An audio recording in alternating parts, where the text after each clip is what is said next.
Olá, meus queridos, tudo bem com vocês? Estamos aqui mais um dia no nosso canal pregando o Evangelho de Cristo para dar continuidade ao estudo de cronologia dos Evangelhos. Para aqueles que não me conhecem, meu nome é João, sou formado em Teologia pelo Instituto Mundo Bíblico e eu te peço, inscreve-te no canal, compartilha com todos os teus amigos, nos grupos da família, nos grupos de WhatsApp, né? Para que a palavra de Deus ela chegue até os confins da terra, tá bom? E chegue àqueles que precisam de uma palavra, que precisam de um ensino, que estão precisando hoje, que estão sendo submetidos à escravidão do inimigo, tá bom?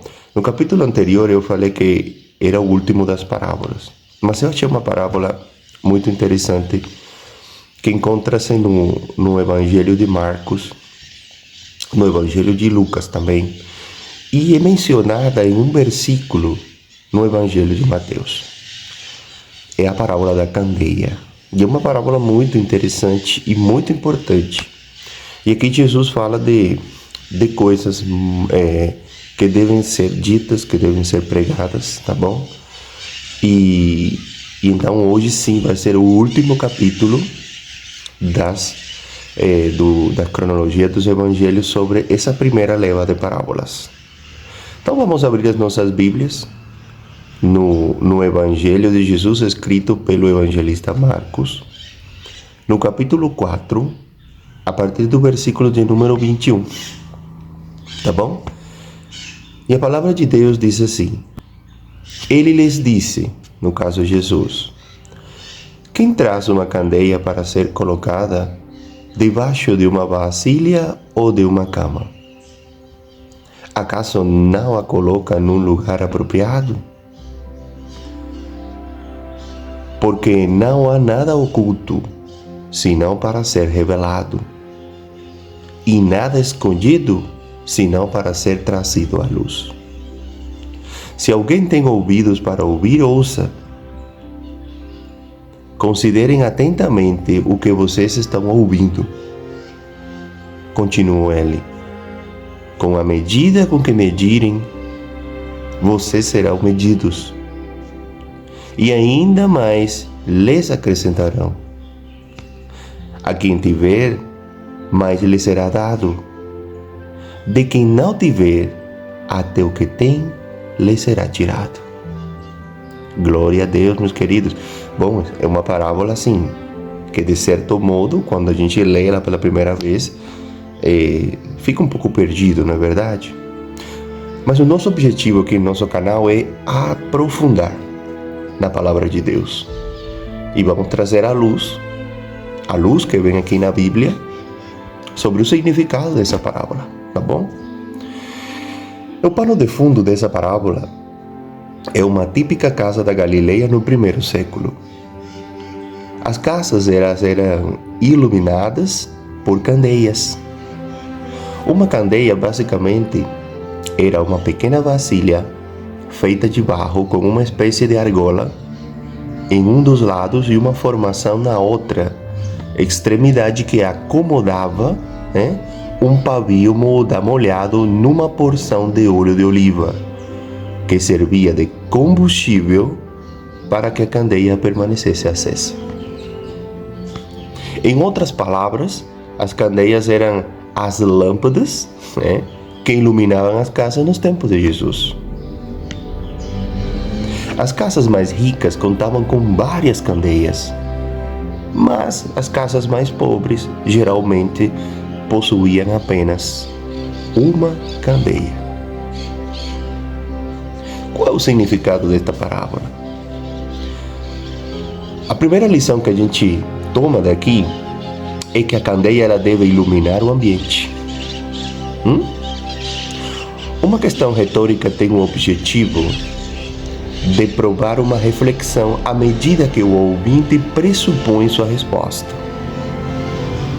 Não é verdade? A primeira questão retórica da parábola da candeia sugere uma resposta negativa.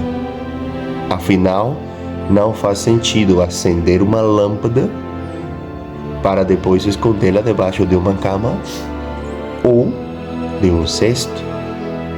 É o que Jesus pergunta. Quem traz uma candeia para ser colocada debaixo de uma vasilha de uma cama? Se você coloca a candeia embaixo de uma vasilha, de um cesto, embaixo de uma cama, ela não vai iluminar o ambiente. Já a segunda questão sugere uma resposta positiva, ou seja, é esperado que alguém coloque a lâmpada acesa num local apropriado que faça com que a sua luz se espalhe pelo ambiente. É o que Jesus pergunta. Acaso não a coloca num lugar apropriado? O objetivo é que a candeia ilumine o ambiente e dissipe as trevas. Não é verdade?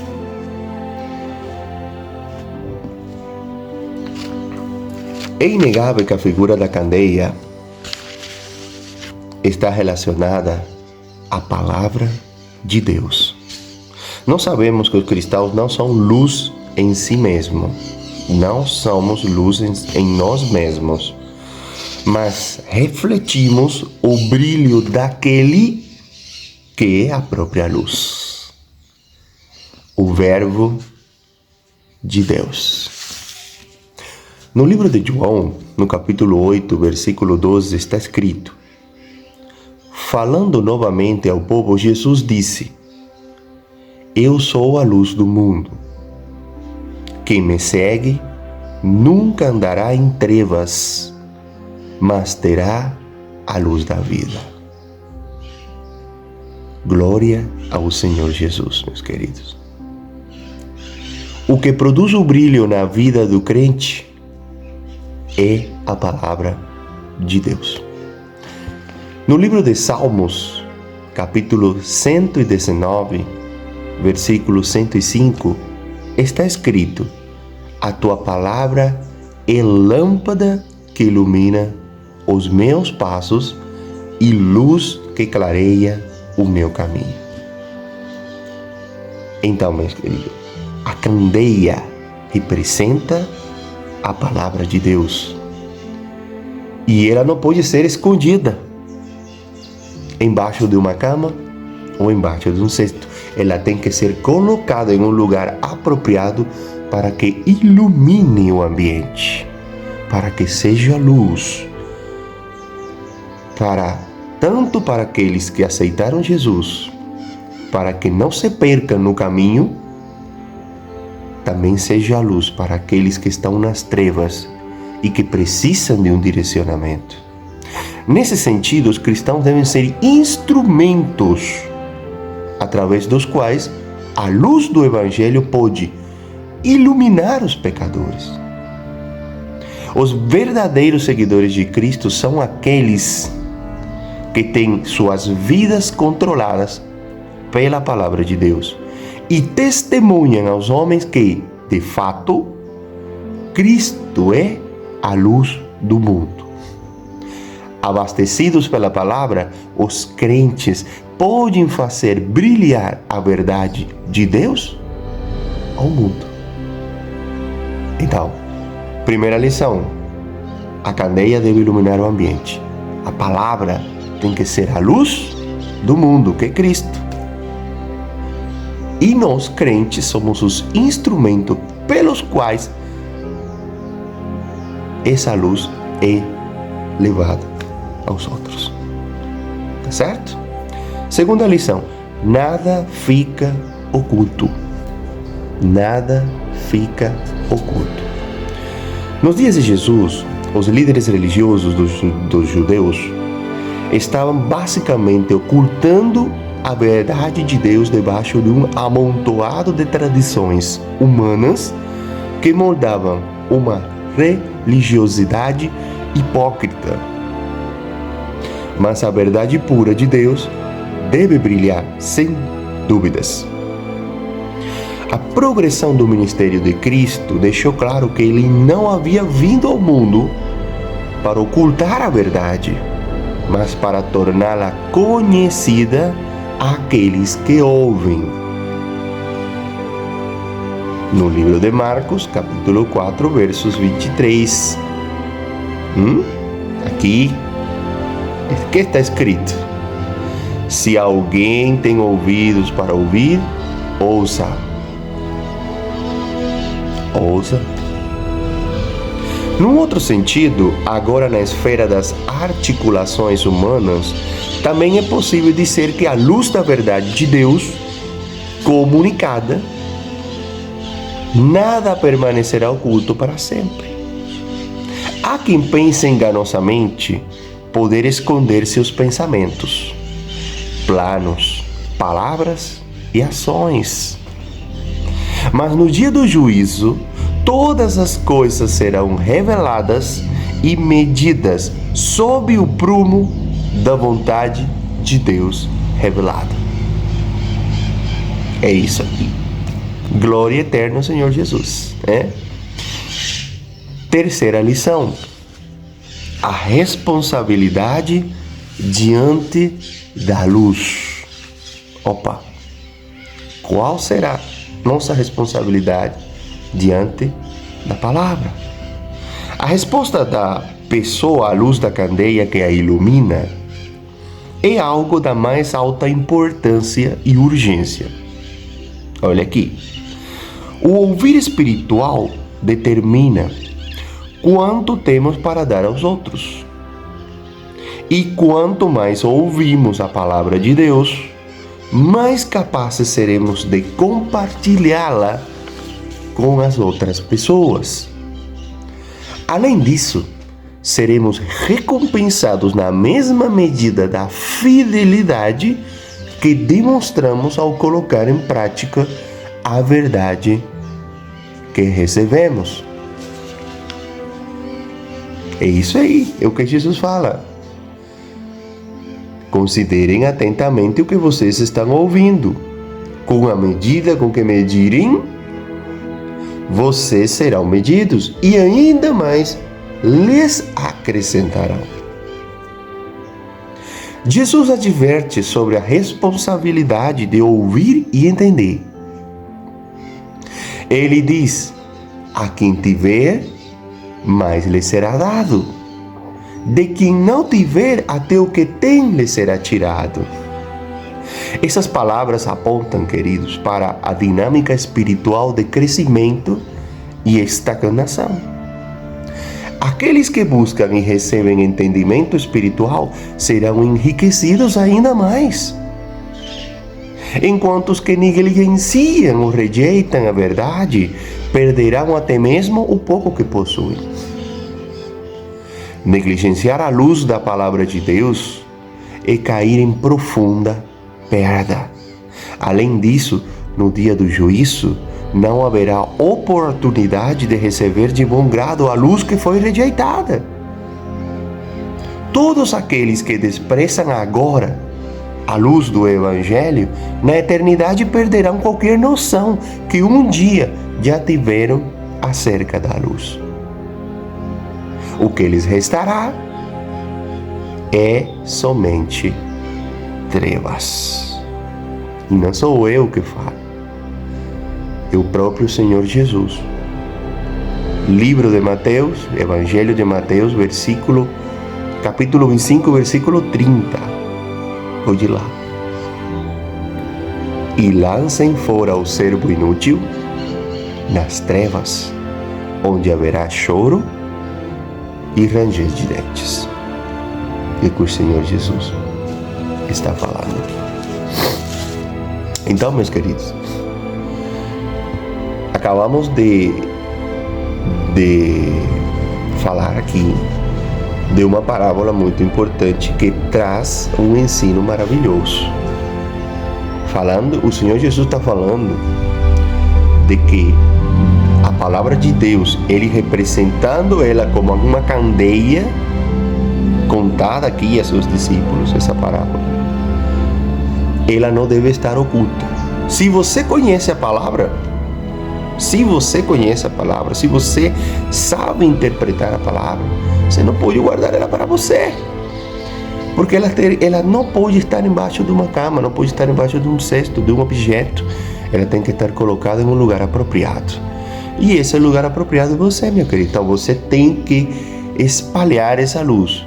Você é um instrumento de Deus. A luz que é a palavra. Quem é a luz do mundo? Jesus. Então você tem que iluminar aqueles que estão em trevas. Você tem que ser um faro. Lembra daquele faro quando o barco ele está no meio do mar, todo escuro, em trevas, e eles veem assim no fundinho uma luz, a luz do faro que está lá na ilha. É aquele que guia para que o barco chegue ao lugar apropriado. Porque se não fosse assim, ele iria para lugares na ilha em que tivesse recifes, tivesse pedras pontiagudas, e ele seria destruído. Agora o faro te está levando a águas tranquilas, águas mansas, a lugar seguro. Então, a luz não pode ser ocultada, a palavra tem que ser pregada, a palavra tem que ser transmitida. E como você faz isso? Se você não estuda a palavra de Deus, se você não ouve também a palavra de Deus, se você não interpreta, se você não procura saber o que significa, como você vai poder transmitir para os outros? Não tem como. Então você não pode ser preso a pregações de pastores, a pregações de líderes. Você tem que estudar. Jesus te chamou para ser um escriba do reino de Deus. Você tem que saber transmitir essa luz. Então, nada deve ser oculto, nada pode ser ocultado. Jesus veio a trazer a verdade. Quando lá os judeus tinham a Torá, eles tinham tudo guardado, eles não deixavam os outros ler a palavra, eles estavam aí colocando tradições humanas, colocando peso em cima dos outros, falando que era Deus que estava trazendo esse ensino, de que quem não cumpria essas leis da tradição oral, eles seriam condenados, poderiam ser mortos, apedrejados, etc. Jesus veio a tirar essa tampa dessa panela, porque a verdade estava sendo oculta ou transmitida parcialmente, e as pessoas estavam enjoadas disso aí. Então você não pode estar trazendo tradições suas, você tem que trazer a verdade, você tem que iluminar o caminho com a luz de Cristo, baseado na verdade, tá bom? Tradições, subjugar a teu irmão, não pode acontecer, tá bom? Não pode acontecer. E então você tem uma responsabilidade com isso. Se você cumpre a palavra, se você a transmite, estuda, leva pessoas até o Senhor, se acrescentará a sua recompensa, que Ele vai te dar. Muito mais será acrescentado na tua vida. É o que o Senhor Jesus fala: a quem tiver, mais lhe será dado. Agora, quem não tiver, aquele que não se interessa em seu crescimento, aquele que negligencia, que rejeita a verdade, o pouco que tiver, até isso lhe será tirado. E, infelizmente, é lugar de choro e ranger de dentes. É o que terminaria, não é verdade? Então, meus queridos, vocês gostaram do estudo? Sabem agora o que significa a parábola da candeia? Então, eu fico muito feliz por estar aqui e poder trazer essa luz. Então, meu objetivo, eu quero ser um instrumento de Deus para eu transmitir a palavra. Então, eu coloco a palavra como uma candeia e coloco em um lugar apropriado para que ela ilumine aos outros. Tá bom? Vamos orar? Senhor, meu Deus e meu Pai, estamos hoje aqui na Tua presença, Senhor, para te agradecer por mais um dia de vida, por mais um dia de estudo, por mais um dia em que Tua palavra, transmitida pelo Espírito Santo, ela é colocada em um lugar apropriado para iluminar e não ser escondido embaixo de um tapete, embaixo de uma cama. Não. Cristo deve ser visível a todos. E o verdadeiro Cristo. Oh Senhor, me dá sabedoria e dá sabedoria a esse irmão e essa irmã para poder entender a Tua palavra, para não negligenciá-la, para não ser instrumentos do Senhor na transmissão desse ensino maravilhoso, para que aqueles que estão em trevas e estão sofrendo embaixo de tradições, embaixo de falsos profetas, embaixo de falsos irmãos, sejam hoje libertos em nome de Jesus, porque a Tua candeia, que é a palavra, ela está iluminando-os hoje em nome de Jesus. Oramos e agradecemos. Amém. Glória a Deus. Então, queridos, sou muito feliz, né? Hoje já terminamos as parábolas, né? Essa primeira leva de parábolas, bem mais parábolas. Jesus falou parábolas porque era o meio que ele tinha para poder transmitir a mensagem a um povo simples, humilde da época, iletrado, né? E também um meio para ele discernir para que aquelas pessoas que de verdade queriam segui-lo, elas iam meditar nessa palavra. Os outros não, os outros se achariam sábios, se achariam inteligentes, falariam isso não tem nada a ver e se afastariam. Mas a decisão era deles. Tá bom? Até o próximo estudo, meus queridos. A paz do Senhor Jesus seja com você e a sua família.